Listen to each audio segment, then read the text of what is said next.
Gold trusted gold buyers మీరు తాకట్టు పెట్టిన బంగారాన్ని విడిపించి ఈ రోజు ఉన్న మార్కెట్ ధరకు కొనబడను.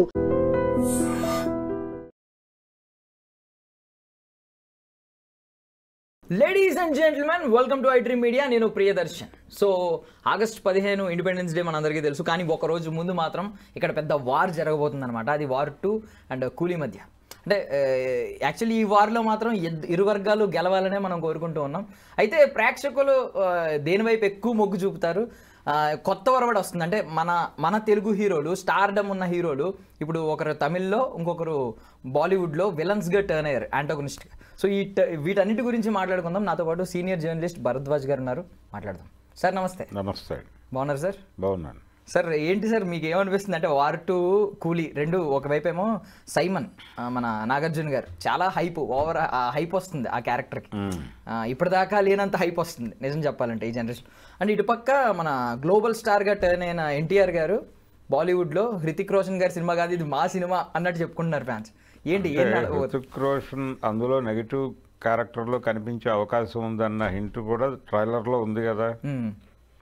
అంటే ఇది స్పై వార్గా చూపించే అవకాశం ఉంది. అయాన్ ముఖర్జీ అంటే తను డిజైనింగ్లోనే ఇది స్పై వార్గా మొదలుపెట్టి దాన్ని ఎలా కంక్లూడ్ చేస్తాడు అనేది అర్థం కావట్లేదు. ఒక కన్ఫ్యూజన్ ఉంచాడు, ఒక క్యూరియాసిటీ ఉంచుతూనే 2 ట్రైలర్లు కట్ చేశారు వాళ్ళు.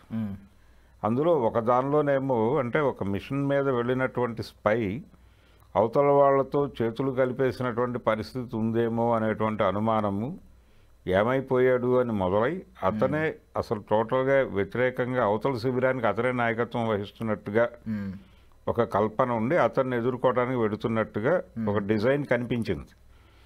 అలాగే ఇది ఏకలవ్యుడు ద్రోణాచార్యుల కథలాగా కూడా నడిపాడు.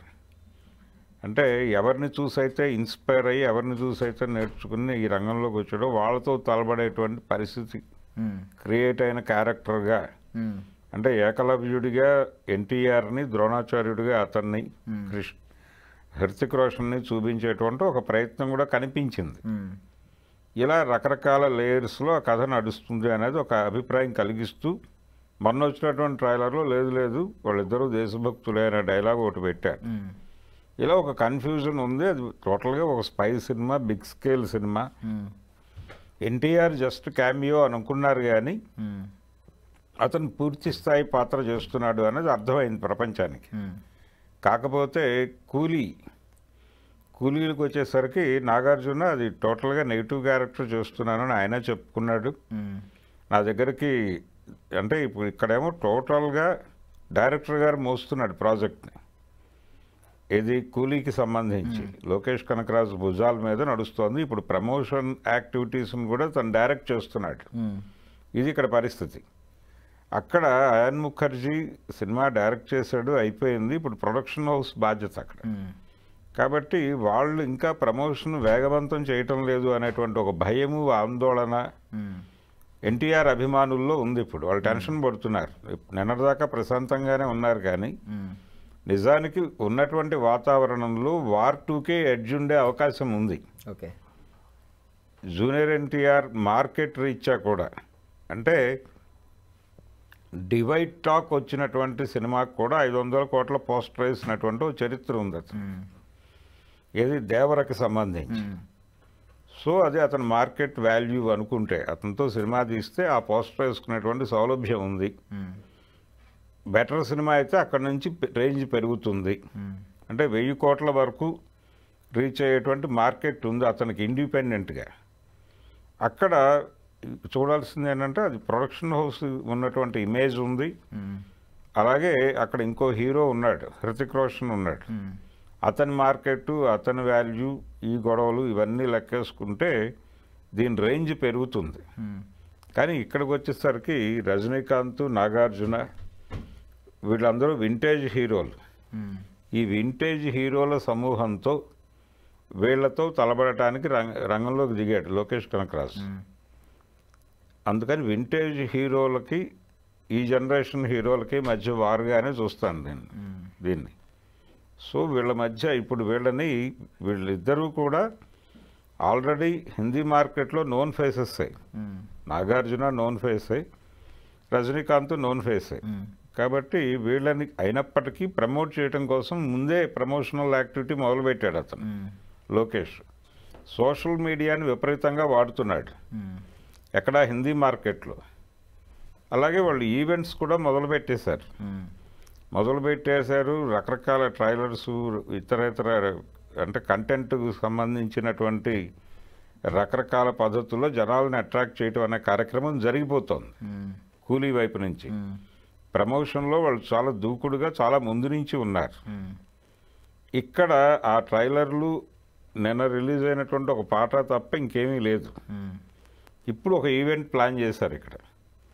ఈ ఈవెంట్లో ఏవైనా మెరుపులు మెరిస్తే అభిమానులు తృప్తి పడతారు. అంటే ప్రాజెక్టుకు సంబంధించిన స్పెక్యులేషన్స్ బాగానే సరఫరా చేస్తున్నారు వీళ్ళు. అంటే దీనిలో ఆమీర్ ఖానో లేకపోతే షారూక్ ఖానో కనిపించే ఛాన్స్ ఉంది అనే ఒక స్పెక్యులేషన్ నడుస్తోంది. ఇలా స్పెక్యులేటివ్గా దీనికి ఏదో ఒక వాతావరణం క్రియేట్ చేయడానికి ఒక ప్రయత్నం జరుగుతోంది, కానీ చాలదు. ఇంకొంచెం డోస్ పెంచాలి. అలాగే అక్కడ కూడా 2-3 సీరియస్ ఈవెంట్స్ జరగాలి. కానీ టైం చాలా తక్కువ ఉంది, 4 రోజులే ఉంది. ఈ 4 రోజుల్లో ఏం చేస్తారు అనేది వీళ్ళైతే కాన్ఫిడెంట్గా ఉన్నారు. కూలీ మేము ఏం చేయాలో అంతా చేసేసాం, ఎంత చేయగలమో అంతా చేసాం, ఇప్పుడు ఫలితం ఆడియన్స్ ముందు ఉంది అనేది. రెండోది సబ్జెక్ట్ వైజ్ కూడా తను చాలా కాన్ఫిడెంట్గా ఉన్నాడు లోకేష్. అలాగే స్క్రీన్ ప్లేకి సంబంధించి తనకు ఒక ప్రత్యేకమైనటువంటి టాలెంట్ ఉంది. నేను ఆడియన్స్ని థియేటర్లో ఎంగేజ్ చేయగలను, ఎమోషనలైజ్ చేయగలను అనే కాన్ఫిడెన్స్తో ఉన్నాడు ఆయన. అయాన్ ముఖర్జీ ట్రాక్ రికార్డ్ బాగాలేదు. అతను బ్రహ్మాస్త్ర అనేటువంటి ఒక ఇబ్బందికరమైన సినిమా ఉంది, దానికి పార్ట్ 2, పార్ట్ 3 ఉంటుందని చెప్పాడు, కానీ ఇప్పటివరకు అది లాంచ్ అయ్యే కండిషన్ కూడా కనబట్టలేదు.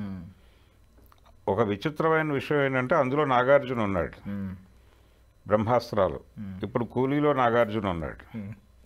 ఇదొక లింక్ ఉంది ఈ 2 ప్రాజెక్టులకి.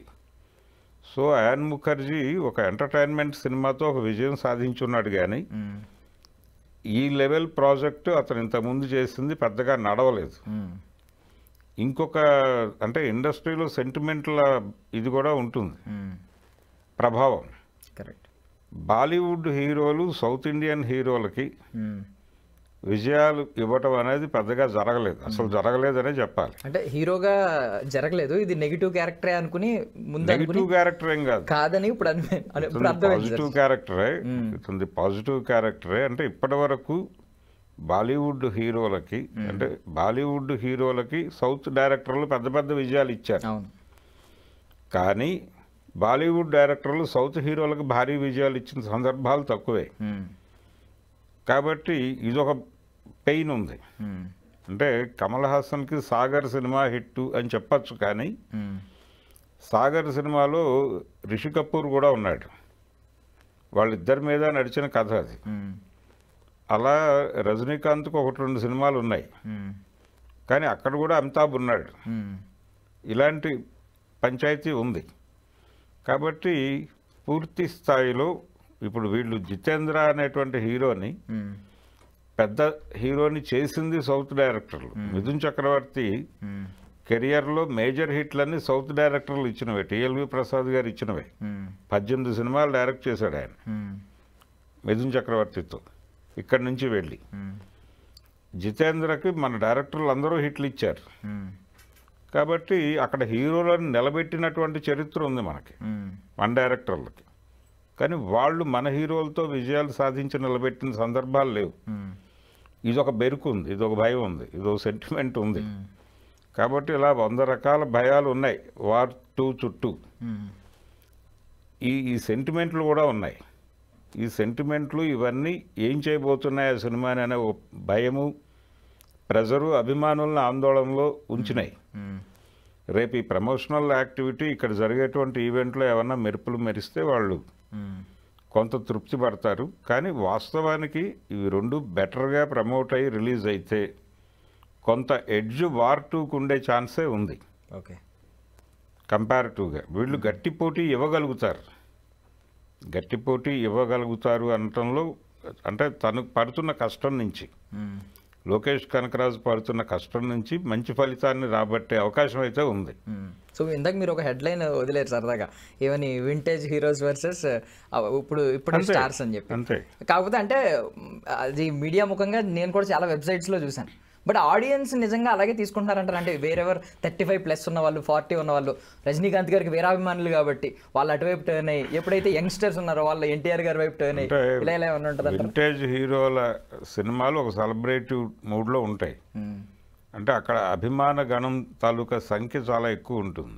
అంటే మూడు జనరేషన్లు, 3-4 జనరేషన్ల అభిమానులు ఉన్నారు ఆయనకి అన్ని ఏరియాల్లోనూ. రజనీకాంత్కి, నాగార్జున కూడా 2-3 జనరేషన్ల అభిమానులు ఉన్నారు ఆయనకి. అంటే వాళ్ళ ఫాదర్ నుంచి కంటిన్యూ అవుతున్నటువంటి అభిమానులతో లెక్కేసుకుంటే 5-6 తరాల అభిమానులు ఉన్నారు వాళ్ళకి. కాబట్టి వాళ్ళని చిన్న హీరోలు అని అంటాం నా ఉద్దేశం కాదు, వింటేజ్ హీరోలు కాబట్టి అని కాదు, కానీ వాళ్ళ స్ట్రైచర్ని ఇబ్బంది పెట్టకుండా, వాళ్ళ మేనరిజమ్స్ మిస్ కాకుండా క్యారెక్టర్లు నడిస్తే వీళ్ళందరూ థియేటర్లకు వస్తారు, వచ్చి గట్టి పోటీ ఇవ్వగలుగుతారు వాళ్ళకి. ఆ పరిస్థితి ఉంది కూలీకి. కాకపోతే వాళ్ళు ఆల్రెడీ మార్కెట్లో ఉండి ఎక్స్పాన్షన్ మోడ్లో ఉన్నటువంటి హీరో అతను ఎన్టీఆర్. అది అతనికి ఉన్నటువంటి కెపాసిటీ, అది అతను క్రౌడ్ పుల్లర్గా అతనికి ఒక స్థాయి ఉంది. అలాగే హృతిక్ రోషన్కి ఒక స్థాయి ఉంది. ఆ రెండు కలిసి నడుస్తున్నటువంటి సినిమా ఇది. ఆ ప్రొడక్షన్ హౌస్కి ఒక ఇమేజ్ ఉంది. ఇవన్నీ క్యాలిక్యులేట్ చేస్తే కొంచెం ఎడ్జ్ తీసుకునేటువంటి అవకాశం ఉంది దానికి. కానీ అది దక్కించుకుంటారా లేదా అనేది అనుమానం. ఇప్పుడు ప్రజెంట్ ఈ 4 రోజుల్లో ఏదైనా మెరకిల్ చేయగలిగితే వాళ్ళు ఆ ఎడ్జ్ వరకు సాధించే అవకాశం ఉంది. కానీ కూలీ కాన్ఫిడెంట్గానే ఉంది. కూలీ మీద అన్ని సెక్షన్స్ కాన్ఫిడెంట్గానే ఉన్నాయి. వాళ్ళు తీసుకున్నటువంటి సబ్జెక్ట్ మీద కూడా ఆడియన్స్ కాన్ఫిడెంట్గానే ఉన్నారు. అంటే ఒక సీరియస్ ఇష్యూని ఆకట్టుకునే విధంగా చెప్పడంలో అతనికి ఒక ప్రావీణ్యత ఉంది. ఎవరికి? డైరెక్టర్కి, లోకేష్ కనకరాజుకి. అది మనం ఆల్రెడీ చూసాం ఖైదీ లాంటి సినిమాల్లో అతను టాలెంట్ ఏమిటి అనేది. అలాగే వింటేజ్ హీరోలను ఎలా హ్యాండిల్ చేయాలి అనే దానికి సంబంధించి కూడా అతనికి ఒక గ్రామర్ ఉంది. అది కూడా చూసాం మనం విక్రమ్ సినిమాతో. అంటే కమల్ హాసన్కి అదొక పెద్ద ఓపెనింగే. గతంలో రాజశేఖర్ అని ఓ డైరెక్టర్ ఉండేవాడు. ఆయన కమల్తో మాస్ సినిమాలు తీసి మంచి విజయాలు అందించాడు. మళ్ళీ ఆ స్థాయి విజయం అందించిన వాడు లోకేష్. కాబట్టి వింటేజ్ హీరోలను ఎలా హ్యాండిల్ చేయాలనే దానికి అతనికి ఒక ప్రావీణ్యత ఉంది. ఇవన్నీ ఆ సినిమాకి ప్లస్ పాయింట్స్. ఈ సినిమాకి కొన్ని మైనస్ పాయింట్స్ ఉన్నాయి. కానీ హీరోల ఇమేజు, వాళ్ళకున్న మార్కెట్, చరిష్మా ఇవన్నీ యాడ్ అయ్యి ఇప్పుడు ఏదైనా మిరకిల్ జరిగితే ఈ 4 రోజుల్లో ఇది కొంత ఎడ్జ్ తీసుకునే అవకాశం ఉంది. కానీ వీళ్ళు నిలబడతారు బలంగానే. కూలీ గట్టి పోటీ ఇస్తుంది. కూలీ ముందు మీరే ఏ సినిమాకి వెళ్తున్నారు సార్? ముందు ఏ సినిమాకి వెళ్తున్నారు? అందుకే ముందుగా ఏ సినిమా చూడబోతున్నారండి ఈ వారం? నేను కూలీయే చూద్దాం అనుకుంటున్నాను. క్యూరియాసిటీ నాకు ఈ సినిమా మీదే ఉంది. అంటే సబ్జెక్ట్ వాళ్ళు ప్రస్తావించినటువంటి టాపిక్ అంటే కార్మికుల అక్రమ వలసలు వ్యవహారం, దీనిలో చర్చించబోతున్నామని మాట్లాడాడు ఆయన. సో ఆ విషయాన్ని ఎలా హ్యాండిల్ చేయబోతున్నాడు అని. ఆల్రెడీ మలయాళంలో 1-2 సినిమాలు వచ్చినాయి టాపిక్తో. కాకపోతే అవి సీరియస్గా నడిచినాయి. ఇది కమర్షియల్ వేలో ఎలా చూపించబోతున్నాడు అనేది ఒక curiosity. Thank you so much sir for your valuable time.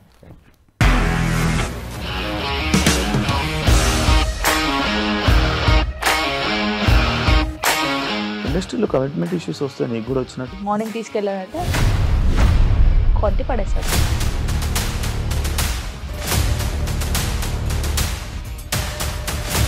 ఒక్కళ్ళు కూడా చూడలేదు ఈ సినిమా అని చెప్పడానికి కూడా చాలా ధైర్యం కావాలి. అది నిజం కదా, దాంట్లో ధైర్యం ఏంటి? నెక్స్ట్ డే ప్లేట్ మార్చేస్తే తప్పు కదా. As of now we are comfortable this అని నేను అనుకుంటున్నాను. రష్మిక గారిది మీది ఒకే ఊరు అంట కదా? నీకు కోపం వచ్చిందంటే బాగా తిట్టేత్తరా? తిట్టేద్దామండి. నిజంగా గేమ్ ని ఎలా చేంజ్ చేయగలిగారు? ఏపీఎస్ఎఫ్సి వాళ్ళకి 6 నెలల్లో నేను 6 లక్షలు కట్టా. బిజినెస్ చేయాలనుకుంటే it is as difficult as riding a tiger.